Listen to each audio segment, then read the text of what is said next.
ಪ್ರೀತಿಯ ಕೇಳುಗರಿಗೆ ನಮ್ಮ ಚಾನಲ್ಗೆ ಸ್ವಾಗತ. ನೀವು ನಮ್ಮ ಚಾನಲ್ಗೆ ಹೊಸಬರಾಗಿದ್ದರೆ ದಯವಿಟ್ಟು ಸಬ್ಸ್ಕ್ರೈಬ್ ಮಾಡಿಕೊಳ್ಳಿ. ಆಸ್ಪತ್ರೆಯ ಹೆರಿಗೆ ವಾರ್ಡಲ್ಲಿ ಭವ್ಯ ನೋವಿನಿಂದ ಒದ್ದಾಡುತ್ತಿದ್ದಳು.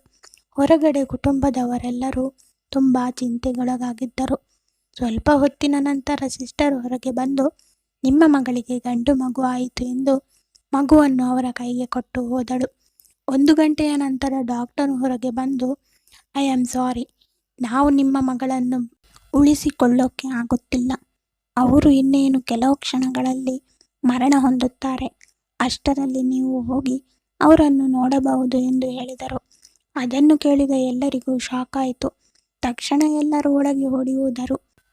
ಭವ್ಯಳನ್ನು ಅವರು ನೋಡಿ ಮಾತನಾಡಿಸುತ್ತಿರುವಾಗ ಉಸಿರು ನಿಲ್ಲಿಸಿದಳು. ನಂತರ ದೇಹವನ್ನು ಆಂಬ್ಯುಲೆನ್ಸ್ನಲ್ಲಿ ಮನೆಗೆ ತೆಗೆದುಕೊಂಡು ಬಂದರು. ಎಲ್ಲರೂ ತಾಳಲಾರದ ನೋವಿನಲ್ಲಿ ಇದ್ದರೂ ಅಂತ್ಯಕ್ರಿಯೆಯನ್ನು ಮಾಡಲೇಬೇಕು ಎಂದು ಮಾಡಿ ಮುಗಿಸಿದರು. ನಂತರ ಭವ್ಯಳ ತಂದೆ ತಾಯಿಯಾದ ಶ್ರೀನಿವಾಸ ಹಾಗೂ ಅನಂತಮ್ಮ ತಮ್ಮ ಅಳಿಯನನ್ನು ಯಾವ ರೀತಿ ಸಮಾಧಾನ ಮಾಡಬೇಕು ಎಂದು ತಿಳಿಯಲಿಲ್ಲ. ಏಕೆಂದರೆ ಅಳಿಯನಿಗೆ ತಂದೆ ತಾಯಿ ಯಾರೂ ಇರಲಿಲ್ಲ. ಅವನಿಗೆ ಈಗ ಹುಟ್ಟಿದ ಮಗನಿದ್ದ. ಈಗ ಭವ್ಯ ತೀರಿಕೊಂಡು ಮಗುವನ್ನು ಕೊಟ್ಟು ಹೋಗಿದ್ದಳು. ನಂತರ ಗೋಪಾಲನ ದೂರದ ಸಂಬಂಧಿಯೊಬ್ಬರು, ಆಗಬಾರದು ಆಗಿ ಹೋಗಿದೆ, ಈಗ ನಿನಗೆ ಮಗುವಿದೆ, ನೀನು ಆ ಮಗುವನ್ನು ಕರೆದುಕೊಂಡು ಎಲ್ಲಿಗೆ ಹೋಗುತ್ತೀಯಾ, ಹೇಗೆ ಇರುತ್ತೀಯಾ ಎಂದು ಕೇಳಿದಾಗ ಗೋಪಾಲ ಹೇಳಿದ, ನಾನು ಯಾರ ಮೇಲೂ ಅವಲಂಬಿತನಾಗಿಲ್ಲ ಎಂದು ಮಗುವನ್ನು ತೆಗೆದುಕೊಂಡು ಅಲ್ಲಿಂದ ಹೊರಟು ಹೋದ. ಗೋಪಾಲನ ಮನೆ ಹಾಗೂ ಅವರ ಅತ್ತೆ ಮಾವನ ಮನೆಗೆ ಬಹಳ ದೂರವೇನೂ ಇರಲಿಲ್ಲ. ಪ್ರತಿದಿನ ಹೋಗಿ ಬಂದು ನೋಡುತ್ತಿದ್ದರು. ಪ್ರತಿದಿನ ಹೋಗುತ್ತಿದ್ದವರು ದಿನಗಳು ಕಳೆಯುತ್ತಾ ವಾರಕ್ಕೆ 1 ಸಲ, ತಿಂಗಳಿಗೆ 1 ಸಲ ಹೋಗಿ ನೋಡತೊಡಗಿದರು. ನಂತರ ಆ ಕೆಲಸ ಈ ಕೆಲಸ ಎನ್ನುತ್ತಾ ಹೋಗುವುದನ್ನು ಬಿಟ್ಟು ಬಿಟ್ಟರು. ಒಂದು ದಿನ ಅಳಿಯ ಗೋಪಾಲ ಹಾಗೂ ಮೊಮ್ಮಗನನ್ನು ನೋಡಿ ತುಂಬ ದಿನಗಳಾಯಿತು, ಏನು ಕಷ್ಟಪಡುತ್ತಿದ್ದಾರೋ ಎಂದು ನೋಡಿ ಬರಲು ಅಳಿಯನ ಮನೆಗೆ ಹೋದರು. ಆಗ ಅಳಿಯ ತುಂಬ ಜ್ವರದಿಂದ ನರಳುತ್ತಿದ್ದರು. ಔಷಧಿಯನ್ನು ತೆಗೆದುಕೊಂಡಿರಲಿಲ್ಲ. ತಕ್ಷಣ ಗಾಬರಿಯಿಂದ ಹೋಗಿ ನೋಡಿದಾಗ ಜ್ವರ ತುಂಬ ಹೆಚ್ಚಾಗಿತ್ತು. ಮನೆ ಕೆಲಸದವಳು ಕೂಡ ರಜೆ ಹಾಕಿದ್ದಳು. ತಕ್ಷಣ ಡಾಕ್ಟರ್ನ ಮನೆಗೆ ಕರೆದು ಚಿಕಿತ್ಸೆ ಕೊಡಿಸಿದಾಗ ಅವರಿಗೆ ವೈರಲ್ ಜ್ವರ ಬಂದಿದೆ. ಅವರನ್ನು ಹತ್ತಿರದಲ್ಲೇ ಯಾರಾದರೂ ಇದ್ದು ನೋಡಿಕೊಳ್ಳಿ ಎಂದು ಹೇಳಿದರು. ನಂತರ ಅತ್ತೆ ಮಾವ ಇಬ್ಬರು ಅಳಿಯನನ್ನು ಚೆನ್ನಾಗಿ ನೋಡಿಕೊಳ್ಳತೊಡಗಿದರು. ಅವರಿಬ್ಬರಿಗೂ ಅಳಿಯನ ಪರಿಸ್ಥಿತಿಯನ್ನು ಕಂಡು ತುಂಬ ಬೇಜಾರಾಗಿತ್ತು. ನಂತರ ಗೋಪಾಲ 3-4 ದಿನಗಳಲ್ಲಿ ಮೊದಲಿನಂತೆ ಆರೋಗ್ಯವಾಗಿ ಚೇತರಿಸಿಕೊಂಡ ಮತ್ತು ಅತ್ತೆ ಮಾವನಿಗೆ ಹೇಳಿದ, ನಾನು ಮಗುವನ್ನು ಮನೆಯಲ್ಲಿ ನೋಡಿಕೊಳ್ಳಲು ಯಾರಾದರೂ ಒಬ್ಬರನ್ನು ನೇಮಿಸುತ್ತೇನೆ, ನೀವೇನು ಇದರ ಬಗ್ಗೆ ಚಿಂತೆ ಮಾಡಬೇಡಿ, ನೀವು ಇನ್ನು ಹೋಗಿ ಬನ್ನಿ ಎಂದು ಹೇಳಿದ. ಮನೆಗೆ ಬಂದಿದ್ದ ಅತ್ತೆ ಮಾವ ಮಗುವನ್ನು ಕರೆದು ಮಾತನಾಡಿಸಿ ನಂತರ ಮನೆಗೆ ಹೊರಟರು. ಅಳಿಯನ ಅವಸ್ಥೆಯನ್ನು ನೋಡಲಾಗದೆ ಮಾವ ಶ್ರೀನಿವಾಸ ಹಾಗೂ ಅತ್ತೆ ಅನಂತಮ್ಮನವರು ಒಂದು ನಿರ್ಧಾರಕ್ಕೆ ಬಂದರು. ಚಿಕ್ಕ ಮಗಳು ದಿವ್ಯಾಳನ್ನು ಅಳಿಯನಿಗೆ ಕೊಟ್ಟು ಮದುವೆ ಮಾಡಿದರೆ ಹೇಗೆ ಎಂದು ತಮ್ಮ ಮಗನಾದ ರವಿ ಬಳಿ ಕೇಳಿದರು. ಆಗ ರವಿ ಕೂಡ ತಂಗಿಯನ್ನು ಕೊಟ್ಟು ಮದುವೆ ಮಾಡಲು ಒಪ್ಪಿಕೊಂಡನು. ನಂತರ ಇದರ ತೀರ್ಮಾನವನ್ನು ನಾವೇ ತೆಗೆದುಕೊಂಡರೆ ಆಗುವುದಿಲ್ಲ, ದಿವ್ಯಾಳನ್ನು ಒಂದು ಮಾತು ಕೇಳಿಬಿಡೋಣ ಎಂದು ದಿವ್ಯಾಳನ್ನು ಸಹ ಕರೆದರು. ಆಗ ಅವಳಿಗೆ ಹೇಳಿದರು, ನಾವು ನಿನ್ನನ್ನು ಭಾವನಿಗೆ ಕೊಟ್ಟು ಮದುವೆ ಮಾಡುತ್ತಿದ್ದೇವೆ ಎಂದಾಗ ದಿವ್ಯಾ ಭಾವನಿಗ ಎಂದು ಶಾಕ್ ಆದಳು.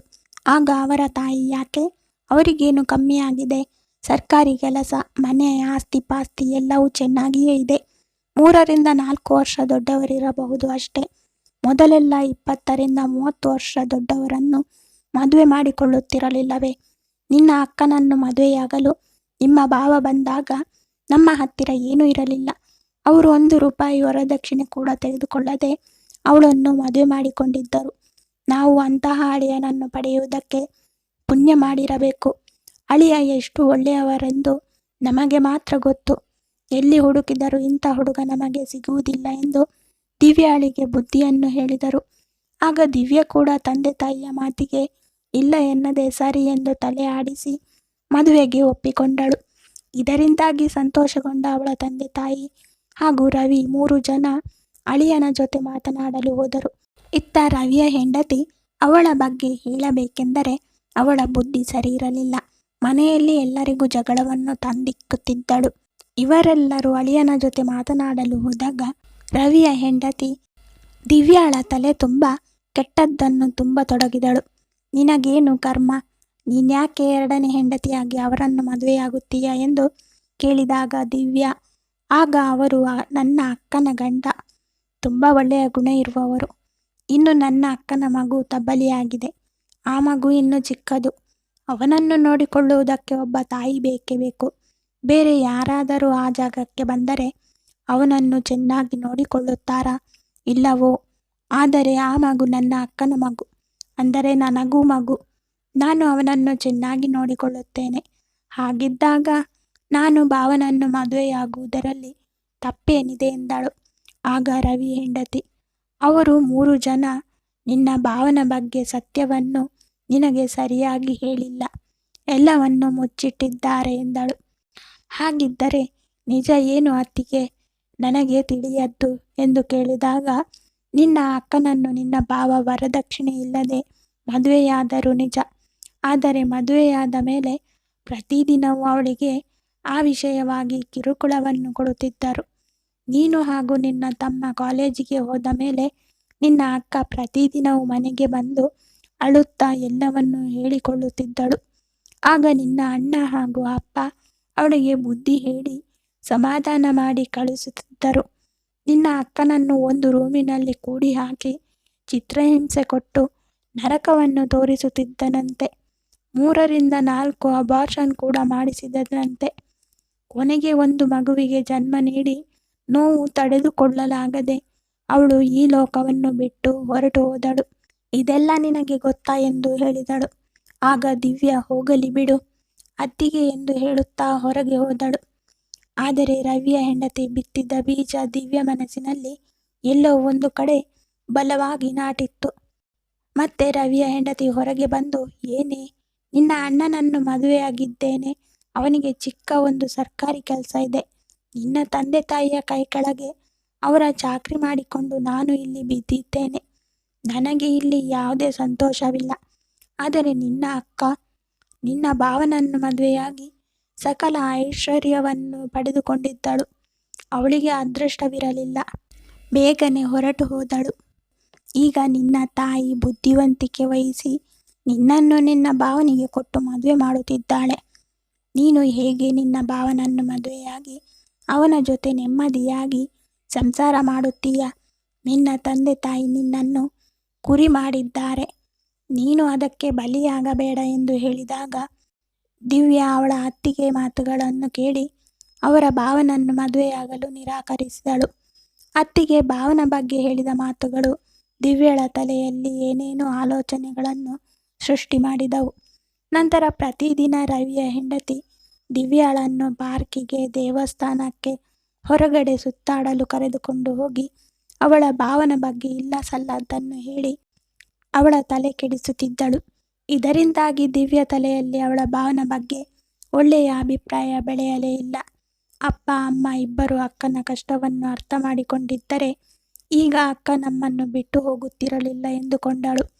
ಈ ನಡುವೆ ಶ್ರೀನಿವಾಸ್ ಮತ್ತೆ ಅನಂತಮ್ಮನವರು ಹಾಗೂ ರವಿ ತುಂಬ ಬಲವಂತ ಮಾಡಿ ಗೋಪಾಲನನ್ನು ದಿವ್ಯಾ ಜೊತೆ ಮದುವೆಯಾಗಲು ಒಪ್ಪಿಸಿದರು. ಇದಾದ ಮೇಲೆ ಗೋಪಾಲ್ ಬಂದು ದಿವ್ಯಾಳನ್ನು ಕೇಳಿದ, ನಿನಗೆ ನನ್ನನ್ನು ಎರಡನೇ ಮದುವೆಯಾಗಲು ಇಷ್ಟ ಇದೆ ತಾನೆ ಎಂದು. ಆಗ ದಿವ್ಯಾ, ನನಗೆ ನಿಮ್ಮನ್ನು ಮದುವೆಯಾಗಲು ಇಷ್ಟವಿಲ್ಲ ಎಂದು ಹೇಳಲು ಹೊರಟಿದ್ದಳು. ಆದರೆ ಎದುರಿಗೆ ತನ್ನ ತಾಯಿ ನಿಂತುಕೊಂಡು ನೋಡುತ್ತಿರುವುದನ್ನು ನೋಡಿ ನನಗೇನು ಮದುವೆಯಾಗಲು ಅಭ್ಯಂತರವಿಲ್ಲ ಎಂದು ಹೇಳಿದಳು. ಸ್ವಲ್ಪ ದಿನಗಳ ನಂತರ ಇಬ್ಬರಿಗೂ ಕೂಡ ಮದುವೆ ಮಾಡಿದರು. ಅವರಿಬ್ಬರಿಗೂ ಮೊದಲ ರಾತ್ರಿ ಕೂಡ ಏರ್ಪಡಿಸಿದರು. ಆಗ ಗೋಪಾಲ ಅವಳಿಗೆ ಸ್ವಲ್ಪ ಹೊತ್ತು ವಿಶ್ರಾಂತಿ ಮಾಡು ಎಂದು ಹೇಳಿದ.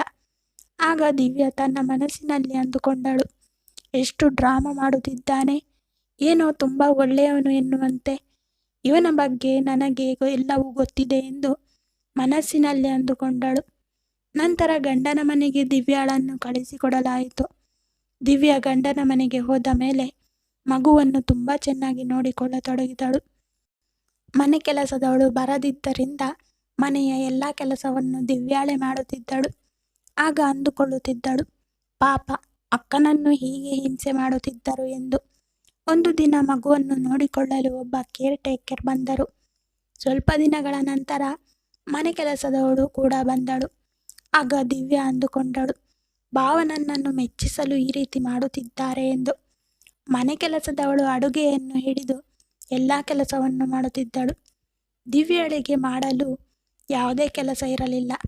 ಒಂದು ದಿನ ದಿವ್ಯಾಳ ತಾಯಿ ಮನೆಗೆ ಬಂದರು. ದಿವ್ಯಾ ಹಾಗೂ ಅಳಿಯ ದೂರ ದೂರ ಇರುವುದನ್ನು ನೋಡಿದರು. ಆಗ ದಿವ್ಯಾ ತಾಯಿ, ಮಗು ಇರುವುದರಿಂದ ಇವರಿಬ್ಬರು ದೂರ ದೂರ ಇದ್ದರೆ ಸಂಸಾರ ಚೆನ್ನಾಗಿರೋದಿಲ್ಲ ಎಂದುಕೊಂಡು ಮಗುವನ್ನು ತಮ್ಮ ಮನೆಗೆ ಕರೆದುಕೊಂಡು ಹೋದರು. ಈಗ ಅವರಿಬ್ಬರಿಗೂ ಏಕಾಂತದಲ್ಲಿ ಸಮಯ ಕಳೆಯಲು ಸಮಯವಿತ್ತು. ಗೋಪಾಲ್ ಕೂಡ ಆಲೋಚಿಸಿದ, ಸತ್ತು ಹೋದ ಹೆಂಡತಿಗೋಸ್ಕರ ಈಗಿರುವ ಹೆಂಡತಿಯ ಮನಸ್ಸನ್ನು ನೋಯಿಸಬಾರದು ಎಂದು. ಅವಳಿಗೆ ಹತ್ತಿರವಾಗಲು ಬಯಸಿ ಅವಳನ್ನು ತಬ್ಬಿಕೊಂಡ. ಆಗ ಒಂದು ಕಡೆ ದಿವ್ಯನಿಗೆ ಗಂಡ ತಬ್ಬಿಕೊಂಡಿರುವುದು ಹಿತವೆನಿಸಿತು. ಇನ್ನೊಂದು ಕಡೆ ಅತ್ತಿಗೆ ಹೇಳಿರುವ ಮಾತುಗಳು ಕಿವಿಯಲ್ಲಿ ಶಬ್ದ ಮಾಡಲಾರಂಭಿಸಿದವು. ನಿನ್ನನ್ನು ನಿನ್ನ ಅಕ್ಕನ ಹಾಗೆ ವೇಶ್ಯೆಯ ರೀತಿ ಉಪಯೋಗಿಸಿ ಬಿಸಾಕುತ್ತಾನೆ ಎಂದು ಹೇಳಿದ ಮಾತನ್ನು ನೆನೆಸಿಕೊಂಡು ದಿವ್ಯಾ ಗೋಪಾಲನ್ನ ದೂರ ತಳ್ಳಿದಳು. ಆಗ ಗೋಪಾಲ್ ಏನಾಯಿತು ಎಂದು ಹೇಳಿ ಹೊರಗಡೆ ಹೋಗುತ್ತಿದ್ದ ಅವಳ ಕೈಯನ್ನು ಗಟ್ಟಿಯಾಗಿ ಹಿಡಿದುಕೊಂಡ. ಆಗ ದಿವ್ಯಾ, ನೀನು ನನ್ನ ಅಕ್ಕನ ಹಾಗೆ ನನ್ನನ್ನು ವೇಶ್ಯೆಯ ರೀತಿ ಮಾಡಿಕೊಳ್ಳಬೇಕು, ಮನೆ ಕೆಲಸದವಳ ರೀತಿ ಮಾಡಿಕೊಳ್ಳಬೇಕು ಎಂದುಕೊಂಡಿದ್ದೀಯಾ? ಈಗ ನಿಮಗೆ ನಿಜ ಹೇಳುತ್ತೇನೆ ಕೇಳಿ. ನನಗೆ ನಿನ್ನನ್ನು ಮದುವೆಯಾಗುವುದೇ ಇಷ್ಟವಿರಲಿಲ್ಲ. ಆದರೆ ನನ್ನ ತಂದೆ ತಾಯಿ ಹಾಗೂ ಅಣ್ಣನ ಒತ್ತಡ ಮತ್ತು ಭಯದಿಂದ ನಾನು ನಿಮ್ಮನ್ನು ಮದುವೆಯಾಗಲು ಒಪ್ಪಿಕೊಂಡೆ. ನಿನಗೆ ಬೇಕಾಗಿರುವುದು ನನ್ನ ದೇಹ ಮಾತ್ರ ಅಲ್ಲವೇ? ಆದರೆ ಅದು ಎಂದಿಗೂ ಸಾಧ್ಯವಿಲ್ಲ ಹಾಗೂ ಅದಕ್ಕೆ ನಾನು ಬಿಡುವುದಿಲ್ಲ. ನಿನ್ನ ವಶಕ್ಕೆ ನನ್ನನ್ನು ತೆಗೆದುಕೊಳ್ಳಲು ಆಗುವುದಿಲ್ಲ. ನಾನು ಎಂದಿಗೂ ನಿನ್ನ ಗುಲಾಮಳಾಗುವುದಿಲ್ಲ ಎಂದು ಬಾಯಿಗೆ ಬಂದಂತೆ ಬೈಯುತ್ತಾ ಅವನಿಗೆ ಒಂದು ಮಾತನಾಡಲು ಅವಕಾಶವನ್ನು ಕೊಡದೆ ಮಾತನಾಡುತ್ತಿದ್ದಳು. ಅವಳ ಮಾತಿನಿಂದಾಗಿ ಗೋಪಾಲನಿಗೆ ಒಮ್ಮೆಗೆ ಸಿಡಿಲು ಬಡಿದಂತಾಗಿತ್ತು. ಅವತ್ತಿನಿಂದ ಗೋಪಾಲ ಅವಳ ಜೊತೆ ಮಾತನಾಡುವುದನ್ನು ಬಿಟ್ಟು ಬಿಟ್ಟ. ಅಲ್ಲದೆ ಬೇರೆ ರೂಮಿನಲ್ಲಿ ಹೋಗಿ ಮಲಗುತ್ತಿದ್ದ. ಕೊನೆ ಪಕ್ಷ ಅವಳನ್ನು ಕಣ್ಣೆತ್ತಿ ನೋಡುವುದನ್ನು ಕೂಡ ಬಿಟ್ಟು ಬಿಟ್ಟಿದ್ದ. ಹೀಗೆ 4 ತಿಂಗಳು ಕಳೆದ ನಂತರ ಮಗುವನ್ನು ತನ್ನ ತಾಯಿಯ ಮನೆಗೆ ಹೋಗಿ ಕರೆದುಕೊಂಡು ಬಂದಳು ದಿವ್ಯಾ. ಅಳಿಯ ಹಾಗೂ ಮಗಳು ಇಬ್ಬರು ಒಂದಾಗಿದ್ದರೆ ಸಂತೋಷದಿಂದ ಜೀವನ ಮಾಡುತ್ತಿದ್ದಾರೆ ಎಂದು ಅನಂತಮ್ಮನವರು ಅಂದುಕೊಂಡಿದ್ದರು. ಗೋಪಾಲ್ ಮಗುವನ್ನು ಅಷ್ಟಾಗಿ ಮುದ್ದಾಡುತ್ತಿರಲಿಲ್ಲ. ಆಗ ದಿವ್ಯಾ, ಓಹೋ, ನನ್ನ ಅಕ್ಕನಿಗೆ ಹುಟ್ಟಿದ ಮಗು ಅಲ್ಲವೇ, ಅದಕ್ಕೆ ಅವನನ್ನು ಇವನು ಎತ್ತಿಕೊಳ್ಳುವುದಿಲ್ಲ ಎಂದುಕೊಳ್ಳುತ್ತಿದ್ದಳು. ದಿವ್ಯಾ ತನ್ನ ರೂಮಿನ ಬಾಗಿಲನ್ನು ಭದ್ರವಾಗಿ ಹಾಕಿಕೊಳ್ಳುತ್ತಿದ್ದಳು. ಇಲ್ಲಿ ಗೋಪಾಲ್ ನನ್ನನ್ನು ಏನಾದರೂ ಮಾಡಿಬಿಡುತ್ತಾನೆ ಎನ್ನುವ ಭಯ ಇತ್ತು ಅವಳಿಗೆ. ಸ್ವಲ್ಪ ದಿನಗಳು ಹೀಗೆ ಇಬ್ಬರ ಮಧ್ಯೆ ಮುನಿಸು ಮುಂದುವರಿಯಿತು. ಮಗು ಕೂಡ ದೊಡ್ಡದಾಗಿ ಓಡಾಡಲು ಶುರು ಮಾಡಿತು. ಇವರ ಮದುವೆಯಾಗಿ ಹತ್ತಿರ 1 ವರ್ಷವಾಗುತ್ತಾ ಬಂದಿತ್ತು. ಒಂದು ದಿನ ಮಗು ಆಟವಾಡುತ್ತಾ ಮನೆಯ ಕಬೋರ್ಡ್ ಮತ್ತು ಡ್ರಾಯರ್ ಒಳಗೆ ಇದ್ದ ವಸ್ತುಗಳನ್ನು ತೆಗೆದು ಹೊರಗೆ ಹಾಕುತ್ತಿದ್ದ. ಕಬೋರ್ಡ್ ಒಳಗೆ ಇದ್ದ ಒಂದು ಪುಸ್ತಕವನ್ನು ಹೊರತೆಗೆದು ಅದರಲ್ಲಿದ್ದ ಹಾಳೆಗಳನ್ನು ಹರಿದು ಆಟವಾಡುತ್ತಿತ್ತು.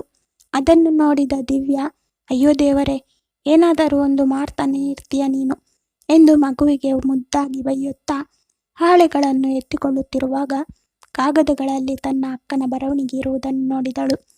ಅದರಲ್ಲಿ ನನಗೆ ಈ ಮದುವೆ ಇಷ್ಟ ಇಲ್ಲ ಎನ್ನುವ ಹೆಡ್ಡಿಂಗ್ ಲೈನ್ ಅನ್ನು ನೋಡಿ ಗಾಬರಿಗೊಂಡು ಎಲ್ಲ ಪೇಪರುಗಳನ್ನು ಆಯ್ದುಕೊಂಡು ರೂಮಿನೊಳಗೆ ಹೋದಳು. ನಂತರ ಆ ಡೈರಿಯನ್ನು ತೆಗೆದುಕೊಂಡು ಎಲ್ಲ ಹಾಳೆಗಳನ್ನು ಸರಿಯಾಗಿ ಜೋಡಿಸಿ ಓದತೊಡಗಿದಳು. ನನ್ನ ತಂದೆ ಒಬ್ಬ ಸರ್ಕಾರಿ ಕೆಲಸಗಾರ. ನನ್ನ ತಾಯಿಯನ್ನು ಮದುವೆಯಾಗಿ ನನ್ನ ಅಣ್ಣ ಹಾಗೂ ನಾನು ಹುಟ್ಟಿದ್ದೆವು. ಇಷ್ಟಕ್ಕೆ ಸಾಕು ಎನ್ನುವುದನ್ನು ಬಿಟ್ಟು ದರಿದ್ರ ಎನ್ನುವಂತೆ ಒಬ್ಬ ತಂಗಿ ಹಾಗೂ ತಮ್ಮ ಹುಟ್ಟಿಸಿ 4 ಮಕ್ಕಳು ಆದೆವು. ಅಷ್ಟೇ ಅಲ್ಲದೆ ಹೆಣ್ಣು ಮಕ್ಕಳು ಹಾಗಿರಬೇಕು, ಹೀಗಿರಬೇಕು, ಹೊರಗೆ ಹೋಗಬಾರದು ಎನ್ನುವ ಅವರದೇ ಆದ ಸಿದ್ಧಾಂತವನ್ನು ಹೊರಡಿಸಿದ್ದರು. ತಂದೆ ತಾಯಿಯ ಪ್ರೀತಿ ಕೇವಲ ಗಂಡು ಮಕ್ಕಳಿಗೆ ಮಾತ್ರ ಇತ್ತು, ಹೆಣ್ಣು ಮಕ್ಕಳ ಮೇಲೆ ಇರಲಿಲ್ಲ. ಇವರ ಎಲ್ಲ ನಿಬಂಧನೆಗಳಲ್ಲಿ ಬದುಕಲು ನನಗೆ ಇಷ್ಟವಿಲ್ಲ. ಅಣ್ಣನಿಗೆ ಅತ್ತಿಗೆಯನ್ನು ಕೊಟ್ಟು ಮದುವೆ ಮಾಡಿದರು. ಆದರೆ ಅವಳು ಅಣ್ಣನಿಗೆ ಸರಿಯಾದ ಜೋಡಿ ಅಲ್ಲ. ಇನ್ನು ನನ್ನ ವಿಷಯ ಹೇಳಬೇಕೆಂದರೆ, ಕಾಲೇಜಿನಲ್ಲಿ ಓದುತ್ತಿರುವಾಗ ಪ್ರಭು ಎನ್ನುವ ಹುಡುಗನ ಜೊತೆ ನನ್ನ ಸ್ನೇಹವಾಯಿತು. ನಂತರ ಸ್ನೇಹ ಪ್ರೀತಿಯಾಗಿ ತಿರುಗಿತು. ಕಾಲೇಜ್ ಕೂಡ ಮುಗಿಯುತ್ತಾ ಬಂದಿತ್ತು. ಒಂದು ದಿನ ಮನೆಗೆ ಬಂದು ಪ್ರಭು ಹಾಗೂ ನಾನು ಪ್ರೀತಿಸುತ್ತಿದ್ದೇವೆ, ಅವರ ಜೊತೆ ನನ್ನ ಮದುವೆ ಮಾಡಿಕೊಡಿ ಎಂದು ತಂದೆ ತಾಯಿಗೆ ಹೇಳಬೇಕು ಎಂದುಕೊಂಡೆ. ಅಷ್ಟರಲ್ಲಿ ಅಮ್ಮ ಬಂದು ನನ್ನ ಬಾಯಲ್ಲಿ ಸ್ವೀಟ್ ಇಟ್ಟಳು. ನೀನು ತುಂಬ ಅದೃಷ್ಟವಂತೆ. ನೋಡಲ್ಲಿ, ಗೋಪಾಲ್ ಎನ್ನುವ ಹುಡುಗ ಸರ್ಕಾರಿ ಕೆಲಸದಲ್ಲಿದ್ದಾನೆ. ಅವನು ನಿನ್ನನ್ನು ನೋಡಿ ಒಪ್ಪಿಕೊಂಡಿದ್ದಾನೆ. ವರದಕ್ಷಿಣೆಯನ್ನು ಕೇಳಿಲ್ಲ. ತುಂಬ ಆಸ್ತಿ ಇದೆ. ತಂದೆ ತಾಯಿ ಇಲ್ಲ, ಅಕ್ಕ ತಂಗಿಯರಿಲ್ಲ. ನೀನೇ ಅವನಿಗೆ ಎಲ್ಲ. ಅವರನ್ನು ಮದುವೆಯಾಗಲು ಒಪ್ಪಿಕೊಳ್ಳಮ್ಮ ಎಂದು ಹೇಳಿದರು. ನಂತರ ಗೋಪಾಲ್ ಮನೆಗೆ ಬಂದು, ಭವ್ಯ, ಈ ಮದುವೆ ಆಗಲು ನಿನಗೆ ಒಪ್ಪಿಗೆ ಇದೆಯೇ ಎಂದು ಕೇಳಿದಾಗ, ಅಪ್ಪ ಅಮ್ಮನ ಎದುರು ಒಪ್ಪಿಗೆ ಇದೆ ಎಂದು ಹೇಳಿದಳು ಭವ್ಯ. ತನ್ನ ಹಾಗೂ ಪ್ರಭುವಿನ ಪ್ರೀತಿ ಬಗ್ಗೆ ಅವಳು ಬಾಯಿ ಬಿಡಲಿಲ್ಲ. ನಂತರ ಭವ್ಯ ಯೋಚಿಸತೊಡಗಿದಳು.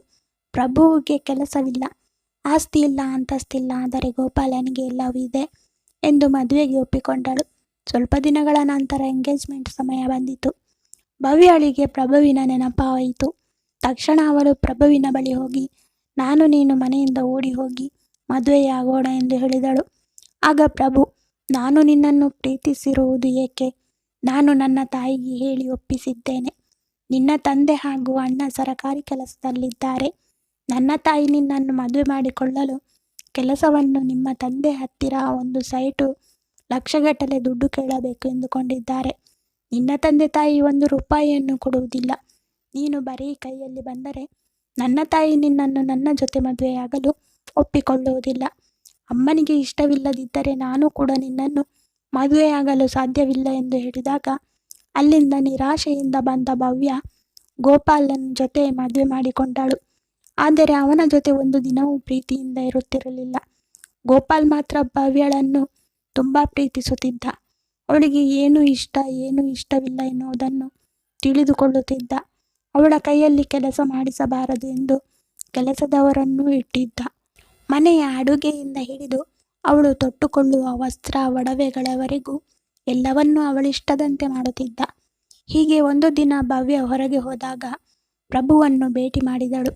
ಆಗ ಅವನು ಹೇಗಿದ್ದೀಯಾ ಎಂದು ಕೇಳಿದ. ಹೇಗಿರಲಿ, ನಿನ್ನಿಂದ ದೂರವಾಗದೆ ಅವನಿಗೂ ಹತ್ತಿರವಾಗದೆ ಬದುಕುತ್ತಿದ್ದೇನೆ ಎಂದು ಹೇಳಿದಳು. ಆಗ ಪ್ರಭು, ನಾನು ತಪ್ಪು ಮಾಡಿಬಿಟ್ಟೆ ಭವ್ಯ. ಅಮ್ಮನಿಗೆ ಲಕ್ವ ಹೊಡೆದಿದೆ. ನನಗೀಗ ನಮ್ಮ ತಾಯಿಯನ್ನು ಹಾಗೂ ನನ್ನನ್ನು ನೋಡಿಕೊಳ್ಳುವ ಹುಡುಗಿ ಬೇಕಾಗಿದ್ದಾಳೆ ಎಂದು ತುಂಬ ನೊಂದುಕೊಂಡನು. ಆಗ ಭವ್ಯ ಅವನನ್ನು ಸಮಾಧಾನ ಮಾಡಿದಳು.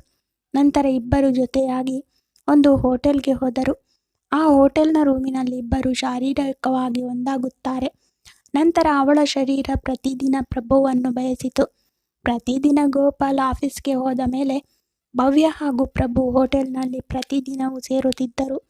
ಹೀಗೆ 3 ತಿಂಗಳು ಕಳೆದೇ ಹೋಯಿತು. ನಂತರ ಪ್ರಭುವಿಗೆ ಕೆಲಸ ಸಿಕ್ಕಿತು. ಅವರ ತಂದೆಗೆ ಟ್ರಾನ್ಸ್ಫರ್ ಆಯಿತು ಎಂದು ಬೇರೆ ಊರಿಗೆ ಹೊರಟು ಹೋದ. ಸ್ವಲ್ಪ ದಿನಗಳ ನಂತರ ಅವಳಿಗೆ ತಲೆ ತಿರುಗಿದಂತಾಗಿ ಕುಸಿದು ಬಿದ್ದಳು.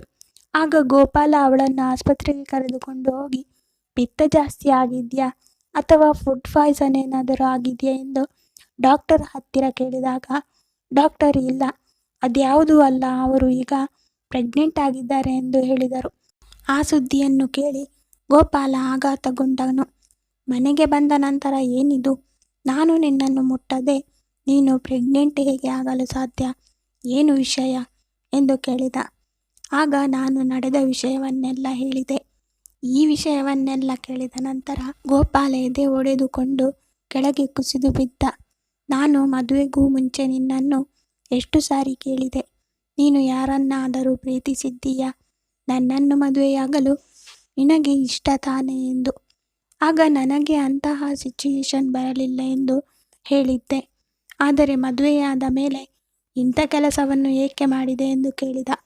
ಆಗ ಅವಳು ಪ್ರಭುವನ್ನು ಪ್ರೀತಿಸುತ್ತಿದ್ದ ವಿಷಯ ಹೇಳಿ, ನನಗೆ ಅವನನ್ನು ಮರೆಯಲಾಗಲಿಲ್ಲ, ನಿಮ್ಮ ಬಳಿಯೂ ಚೆನ್ನಾಗಿ ಇರುವುದಕ್ಕೆ ಸಾಧ್ಯವಾಗಲಿಲ್ಲ ಎಂದು ಹೇಳಿದಳು. ಸರಿ, ಆಗಿದ್ದು ಆಗಿ ಹೋಯಿತು. ಒಬ್ಬ ಗಂಡಸು ತಪ್ಪು ಮಾಡಿದರೆ ತಪ್ಪಲ್ಲ ಎಂದು ಒಪ್ಪಿಕೊಳ್ಳುವ ಈ ಪ್ರಪಂಚ ಹೆಂಗಸು ಮಾಡಿದರೆ ತಪ್ಪು ಎಂದು ನಾನು ಒಪ್ಪಿಕೊಳ್ಳುವುದಿಲ್ಲ. ನನಗೆ ತಾಯಿ, ಅಕ್ಕ ತಂಗಿಯರು ಇಲ್ಲ.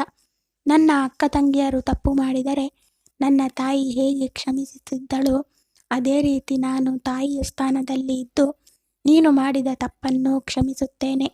ಈ ಊರಿನಿಂದ ವರ್ಗಾವಣೆ ತೆಗೆದುಕೊಳ್ಳುತ್ತೇನೆ. ಎಲ್ಲವನ್ನು ಮರೆತು ಬೇರೆ ಕಡೆ ಹೊಸದಾಗಿ ಜೀವನವನ್ನು ಶುರು ಮಾಡೋಣ. ಈ ಮಗುವನ್ನು ನೀನು ಅಬಾರ್ಷನ್ ಮಾಡಿಸಿಕೋ ಎಂದು ಹೇಳಿದನು. ಆದರೆ ಭವ್ಯ ಇಲ್ಲ, ನಾನು ಅವನ ಜೊತೆ ಪ್ರೀತಿಯಿಂದ ಒಂದಾಗಿದ್ದೇನೆ. ನಾನು ಈ ಮಗುವನ್ನು ಅಬಾರ್ಷನ್ ಮಾಡಿಸಿಕೊಳ್ಳುವುದಿಲ್ಲ ಎಂದು ಹಠ ಹಿಡಿದಳು. ಆಗ ಗೋಪಾಲ್, ಬೇರೆ ಯಾರದೋ ಮಗುವಿಗೆ ನನ್ನ ಮನೆತನದ ಹೆಸರನ್ನು ನಾನು ಕೊಡುವುದಿಲ್ಲ, ನಾನು ತಂದೆ ಕೂಡ ಆಗುವುದಿಲ್ಲ ಎಂದನು. ಹೀಗೆ ಪ್ರತಿದಿನ ಅವರಿಬ್ಬರ ಮಧ್ಯೆ ಜಗಳಗಳು ನಡೆಯುತ್ತಲೇ ಇದ್ದವು.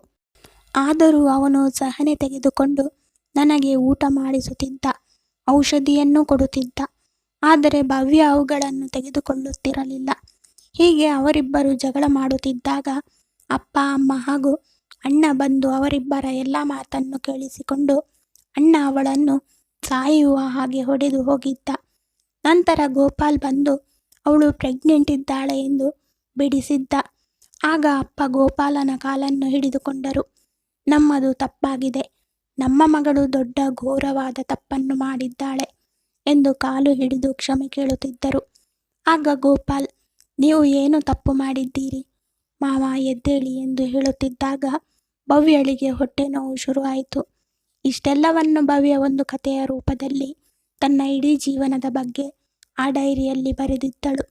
ಇದನ್ನೆಲ್ಲ ಡೈರಿಯಲ್ಲಿ ಓದಿದ ದಿವ್ಯಾಗೆ ಪ್ರಾಣವೇ ಹೋದಂತಾಯಿತು. ಇದೇನಿದು, ಈ ಮಗು ಭಾವನಿಗೆ ಹುಟ್ಟಿಲ್ಲ. ಅಪ್ಪ, ಅಮ್ಮ, ಅಣ್ಣನಿಗೆ ಎಲ್ಲರಿಗೂ ಈ ವಿಷಯ ಗೊತ್ತು. ಆದರೆ ಅತ್ತಿಗೆ ನನ್ನ ಬಳಿ ಬೇರೆಯೇ ಹೇಳಿದಳು ಎಂದು ತಕ್ಷಣ ತಾಯಿಯ ಮನೆಗೆ ಹೋಗಿ, ಅಮ್ಮ, ಅಕ್ಕ ತಪ್ಪು ಮಾಡಿದ್ದಾಳ, ಈ ಮಗು ಭಾವನಿಗೆ ಹುಟ್ಟಿಲ್ಲವ ಎಂದಾಗ, ಹೌದು ಕಣೆ, ನಾವು ಏನು ಕರ್ಮ ಮಾಡಿದ್ದೆವೋ ಎಂದು ಅವಳು ನನ್ನ ಹೊಟ್ಟೆಯಲ್ಲಿ ಹುಟ್ಟಿದಳು. ಅವಳು ಮಾಡದ ತಪ್ಪಿಲ್ಲ. ಅವಳು ಆ ನೀತಿಗೆಟ್ಟ ಜೀವನದ ರಹಸ್ಯವನ್ನು ಬೇರೆ ಡೈರಿಯಲ್ಲಿ ಬರೆದಿದ್ದಾಳ. ಛೀ, ಅವಳ ಜನ್ಮಕ್ಕೆಷ್ಟು ಅಸಹ್ಯವಾಗಬೇಕು ಅವಳಿಗೆ. ಇಂಥವರಿಗೆ ಈ ಭೂಮಿಯ ಮೇಲೆ ಬದುಕಲು ಕೂಡ ಅರ್ಹತೆ ಇಲ್ಲ. ಅವಳು ಮಾಡಿದ ತಪ್ಪಿಗೆ ಭಗವಂತ ಅವಳಿಗೆ ಸರಿಯಾದ ಶಿಕ್ಷೆಯನ್ನು ಕೊಟ್ಟು ಕರೆದುಕೊಂಡ. ಅವಳ ಹಾಗೆ ನೀನಿಲ್ಲ, ನೀನು ತುಂಬ ಒಳ್ಳೆಯವಳು, ಭಾವನ ಜೊತೆ ಚೆನ್ನಾಗಿ ಸಂಸಾರವನ್ನು ಮಾಡುತ್ತಿದ್ದೀಯ ಅಂತ ದರಿದ್ರದವಳಿಗೆ ದೇವರಂತ ಗಂಡನ ಬೆಲೆ ಗೊತ್ತಿರಲಿಲ್ಲ.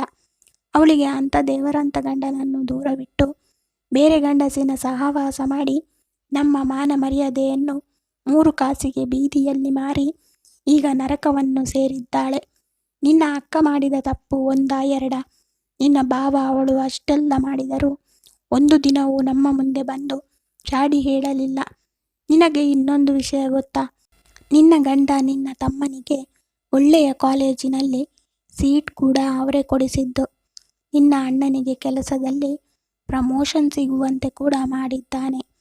ದೇವರಂತ ಮನುಷ್ಯ.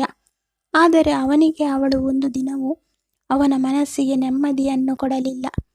ಅವಳ ಇನ್ನೊಂದು ವಿಷಯ ಏನು ಗೊತ್ತಾ?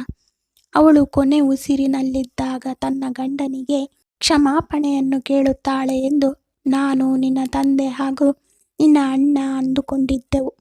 ಆದರೆ ಆ ಪಾಪಿಷ್ಟೇ ಅವಳು ಏನು ಹೇಳಿದ್ದಾಳೆಂದರೆ, ನಾನು ನಿನಗೆ ಕೆಟ್ಟದ್ದನ್ನು ಬಯಸುತ್ತೇನೆ, ನೀನು ಚೆನ್ನಾಗಿ ತಿಳಿದುಕೋ, ನನ್ನ ಮಗ ತಂದೆ ಇಲ್ಲದೆ ಬೆಳೆಯಬಾರದು, ನಾನು ಸತ್ತ ಮೇಲೆ ನೀನು ಇನ್ನೊಂದು ಮದುವೆ ಆಗುತ್ತೀಯ ಎಂದು ಗೊತ್ತು. ಆಗ ನನ್ನ ಮಗನೇ ನಿನ್ನ ಮನೆಗೆ ದೊಡ್ಡ ಮಗನಾಗಬೇಕು, ಅವನ ಹೆಸರಿಗೆ ಎಲ್ಲ ಆಸ್ತಿಯನ್ನು ಬರೆಯಬೇಕು. ಒಂದು ವೇಳೆ ನೀನೇನಾದರೂ ನಾನು ಹೇಳಿದ್ದನ್ನು ಮಾಡದಿದ್ದರೆ ನಿನಗೆ ಮದುವೆ ಆಗಬಾರದು, ಮದುವೆಯಾದರೂ ಮುಂದೆ ಮಕ್ಕಳಾಗಬಾರದು, ನೀನು ನಿನ್ನ ಹೆಂಡತಿ ಸುಖವಾಗಿ ಇರಲೇಬಾರದು ಎಂದು ಹಿಡಿ ಶಾಪ ಹಾಕಿದಳು. ಅದಕ್ಕೆ ಆ ಮಗುವನ್ನು ನಿನ್ನ ಗಂಡ ಎತ್ತಿಕೊಳ್ಳುವುದಿಲ್ಲ, ಮುದ್ದಾಡುವುದಿಲ್ಲ. ಅವನ ಸಂಬಂಧಿಕರು ಬಂದಾಗ ಎಲ್ಲಿ ನನ್ನ ಮಗಳ ಬಗ್ಗೆ ಹೇಳಿಬಿಡುತ್ತಾನೋ ಎಂದು ನಾನು ನಿನ್ನ ತಂದೆಯ ಅಂಗೈಯಲ್ಲಿ ಜೀವ ಹಿಡಿದುಕೊಂಡಿದ್ದೆವು. ಆದರೆ ಆ ದೇವತಾ ಮನುಷ್ಯ ಯಾರ ಮುಂದೆಯೂ ಅವನು ಒಂದು ಮಾತನ್ನೂ ಆಡಲಿಲ್ಲ. ಮಗುವನ್ನು ಕರೆದುಕೊಂಡು ಕೆಲಸದವರನ್ನು ಇಟ್ಟುಕೊಂಡು ಸಾಕತೊಡಗಿದ. ನಂತರ ಅವನು ಏನು ಹೇಳಿದ ಅಂದರೆ, ನಾನಂತೂ ತಂದೆ ತಾಯಿ ಇಲ್ಲದೆ ಅನಾಥವಾಗಿ ಬೆಳೆದೆ. ಆದರೆ ಈ ಮಗು, ಅವನ ತಾಯಿ ತಪ್ಪು ಮಾಡಿದ್ದಕ್ಕೆ ಆ ಮಗು ಏಕೆ ಶಿಕ್ಷೆ ಅನುಭವಿಸಬೇಕು ಅತ್ತೆ ಎಂದು ಹೇಳಿದ. ತಾಯಿಯಿಂದ ಇಷ್ಟೆಲ್ಲ ಮಾತುಗಳನ್ನು ಕೇಳಿಸಿಕೊಂಡ ದಿವ್ಯಾ ಆಗ ತಾನು ಮಾಡಿದ ತಪ್ಪಿನ ಬಗ್ಗೆ ಅರಿತುಕೊಂಡಳು. ನಂತರ ಮನೆಗೆ ಹೋಗಿ ಗೋಪಾಲ ಆಫೀಸ್ನಿಂದ ಬಂದ ತಕ್ಷಣ ನನ್ನನ್ನು ಕ್ಷಮಿಸಿ ಎಂದು ಕೇಳಿದಳು. ಅಕ್ಕ ತಪ್ಪು ಮಾಡಿದ್ದಾಳೆ ಎಂದು ನನಗೆ ಗೊತ್ತಿರಲಿಲ್ಲ. ನನಗೆ ಈಗ ಎಲ್ಲ ವಿಷಯ ಗೊತ್ತಾಗಿದೆ. ನನ್ನನ್ನು ದಯವಿಟ್ಟು ಕ್ಷಮಿಸಿ ಎಂದು ಕಾಲಿಡಿದು ಕೇಳಿಕೊಂಡಳು. ನಿನ್ನ ಅಕ್ಕ ಮಾಡಿದ್ದು ತಪ್ಪಾಗಿತ್ತು. ಆದರೆ ನಾನು ನಿನ್ನನ್ನು ಮದುವೆಯಾಗುವುದಕ್ಕೂ ಮುಂಚೆ ನನ್ನನ್ನು ಮದುವೆಯಾಗಲು ಇಷ್ಟನಾ ನಿಮಗೆ ಎಂದು ಕೇಳಿದ್ದೆ. ಆದರೆ ಅಕ್ಕ ತಂಗಿಯರಿಬ್ಬರಿಗೂ ತುಂಬ ದುರಹಂಕಾರ. ಅವಳು ನನಗೆ ನರಕವನ್ನು ತೋರಿಸಿ ಈಗ ಮೇಲೆ ಹೋಗಿದ್ದಾಳೆ. ಈಗ ನೀನು ನಿನ್ನ ಅತ್ತಿಗೆ ಮಾತುಗಳನ್ನು ಕೇಳಿ ಈ ರೀತಿ ಹೇಳುತ್ತಿದ್ದೀಯ. ಇಂದು ನಿನ್ನ ಅತ್ತಿಗೆ ಹೇಳಿದಳೆಂದು ನೀನು ನಂಬಿದ್ದೀಯ. ಮುಂದೊಂದು ದಿನ ಬೇರೆಯವರು ಏನೇ ಹೇಳಿದರೂ ಕೂಡ ನೀನು ನಂಬುತ್ತೀಯ. ನಿನ್ನ ಅತ್ತಿಗೆ ಸ್ವಭಾವ ಎಂತಹದು ಎಂದು ನಿನಗೆ ಗೊತ್ತಿಲ್ಲವೇ? ಅವರ ಮಾತನ್ನು ಕೇಳಿ ನಿನ್ನ ಅಕ್ಕನ ಬಗ್ಗೆ ಗೊತ್ತಿಲ್ಲದೆ ನನಗೆ ಎಂಥ ಮಾತುಗಳನ್ನು ಆಡಿದ್ದೀಯ. ನಿಮಗೆ ನಿಮ್ಮ ತಂದೆ ತಾಯಿಯ ಮೇಲೆ ನಂಬಿಕೆ ಇಲ್ಲ. ಅಕ್ಕ ತಂಗಿ ಇಬ್ಬರು ತಂದೆ ತಾಯಿಯರನ್ನು ಅರ್ಥ ಮಾಡಿಕೊಳ್ಳಲಿಲ್ಲ. ಅವರಂಥ ತಂದೆ ತಾಯಿ ನನಗೆ ಸಿಕ್ಕಿದ್ದರೆ ನಾನು ದೇವರಂತೆ ಪೂಜಿಸುತ್ತಿದ್ದೆ. ನಿನ್ನ ಅಕ್ಕನನ್ನು ಒಪ್ಪಿಕೊಂಡಿದ್ದು ಕೇವಲ ನಿನ್ನ ತಂದೆ ತಾಯಿಯ ಸ್ವಭಾವ, ಅವರ ಗುಣವನ್ನು ನೋಡಿ. ತಂದೆ ತಾಯಿ ಎಂದಿಗೂ ಮಕ್ಕಳಲ್ಲಿ ಭೇದ ಭಾವ ಮಾಡುವುದಿಲ್ಲ. ಹೆಣ್ಣು ಮಕ್ಕಳಾಗಲಿ ಗಂಡು ಮಕ್ಕಳಾಗಲಿ ಎಲ್ಲರನ್ನೂ ಸರಿಸಮಾನವಾಗಿ ನೋಡುತ್ತಾರೆ. ಆದರೆ ನಿಮ್ಮಂಥವರು ಅದನ್ನು ಅರ್ಥ ಮಾಡಿಕೊಳ್ಳುವುದಿಲ್ಲ. ನೀವಿಬ್ಬರು ಅಕ್ಕ ತಂಗಿಯರ ಬಗ್ಗೆ ನನಗೆ ಗೊತ್ತಾಗಿರುವುದೇನೆಂದರೆ ನಿಮಗೆ ಬೇರೆಯವರು ಹೇಳಿದ್ದನ್ನು ಕೇಳುವ ಹವ್ಯಾಸ. ನಿನ್ನ ಅಕ್ಕನಿಗೆ ಬರೀ ತಪ್ಪುಗಳನ್ನೇ ಮಾಡುವ ಗುಣ. ನಿಮ್ಮಿಬ್ಬರಿಗೂ ಆಟವಾಡಲು ನಾನೊಬ್ಬ ಹುಚ್ಚನಂತೆ ಸಿಕ್ಕಿದ್ದೇನೆ ಅಷ್ಟೇ ಎಂದು ಹೇಳಿದ. ಅವನ ಮಾತನ್ನು ಕೇಳಿ ನೊಂದುಕೊಂಡ ದಿವ್ಯಾ ಅವನ ಕಾಲನ್ನು ಹಿಡಿದುಕೊಂಡು ಕ್ಷಮಿಸುವಂತೆ ಬೇಡಿಕೊಂಡಳು. ಆಗ ಶ್ರೀನಿವಾಸ್ ಮತ್ತು ಅನಂತಮ್ಮನವರು ಹಾಗೂ ರವಿ ಒಳಗೆ ಬಂದರು. ಆಗ ಶ್ರೀನಿವಾಸ ಅವರು ದಿವ್ಯ ಜುಟ್ಟನ್ನು ಹಿಡಿದು, ನಿನಗೆ ಏನಾಗಿದೆ? ಇಂಥ ದೇವರಂತ ಗಂಡ ಸಿಕ್ಕರೂ ಅವನ ಜೊತೆ ಸಂಸಾರ ಮಾಡಲು ಯೋಗ್ಯತೆ ಇಲ್ಲ. ನಾನು ಏನು ಪಾಪ ಮಾಡಿದ್ದೇನೆ?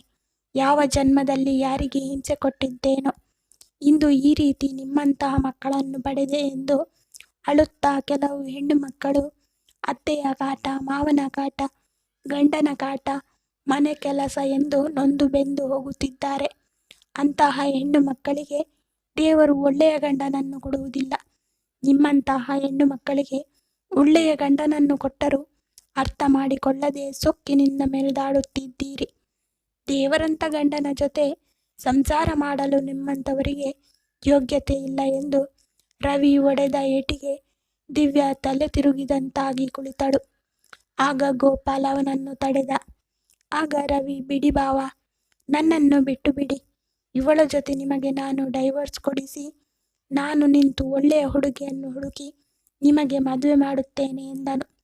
ಆಗ ದಿವ್ಯಾ, ನನ್ನ ಗಂಡನನ್ನು ನಾನು ಯಾರಿಗೂ ಬಿಟ್ಟು ಕೊಡುವುದಿಲ್ಲ ಎಂದಳು. ನಾನು ಅವರನ್ನು ಕ್ಷಮೆ ಕೇಳುತ್ತೇನೆ. ನನ್ನ ಸಂಸಾರವನ್ನು ನಾನು ಸರಿ ಮಾಡಿಕೊಳ್ಳುತ್ತೇನೆ ಎಂದಳು. ಮತ್ತೆ ಎದ್ದು ಗಂಡನ ಕಾಲನ್ನು ಹಿಡಿದುಕೊಂಡು, ಯಾರಿಗೋ ಹುಟ್ಟಿದ ಮಗುವಿಗೆ ತಂದೆಯ ಸ್ಥಾನವನ್ನು ನೀವು ನೀಡಿದ್ದೀರಾ. ನಿಮ್ಮ ಮನೆತನದ ಹೆಸರನ್ನು ಕೊಟ್ಟಿದ್ದೀರಾ. ಅದೇ ರೀತಿ ನನ್ನನ್ನು ಕೂಡ ಕ್ಷಮಿಸಿಬಿಡಿ. ನನ್ನನ್ನು ದೂರ ಮಾಡಬೇಡಿ. ನನ್ನ ಅಕ್ಕ ಮಾಡಿದ ತಪ್ಪಿಗೆ ನನಗೆ ಶಿಕ್ಷೆ ಕೊಡಬೇಡಿ ಎಂದು ಗೋಳಾಡಿ ಬೇಡಿಕೊಂಡಾಗ ಗೋಪಾಲ್ ಕೂಡ ಅವಳನ್ನು ಕ್ಷಮಿಸಿದ. ಸ್ವಲ್ಪ ದಿನಗಳ ನಂತರ ದಿವ್ಯಾಗೂ ಕೂಡ ಒಂದು ಗಂಡು ಮಗು ಆಯಿತು. ಈಗ ಅವರಿಬ್ಬರು ಮಕ್ಕಳ ಜೊತೆ ಸಂತೋಷವಾಗಿದ್ದಾರೆ. ಕಣ್ಣಾರೆ ಕಂಡರೂ ಕೆಲವೊಂದು ಸಾರಿ ಎಷ್ಟೋ ತಪ್ಪುಗಳಾಗುತ್ತವೆ. ಹಾಗಿದ್ದಾಗ ಬೇರೆ ಯಾರೋ ಹೇಳಿದ ಮಾತುಗಳನ್ನು ನಾವು ಕೇಳಬಾರದು. ಇದರಿಂದ ನಾಶವಾಗುವುದು ನಮ್ಮ ಜೀವನವೇ. ಧನ್ಯವಾದಗಳು. ಕತೆ ಇಷ್ಟ ಆಗಿದ್ದರೆ ಲೈಕ್ ಮಾಡಿ, ಶೇರ್ ಮಾಡಿ, ಸಬ್ಸ್ಕ್ರೈಬ್ ಮಾಡಿಕೊಳ್ಳಿ. ಧನ್ಯವಾದ.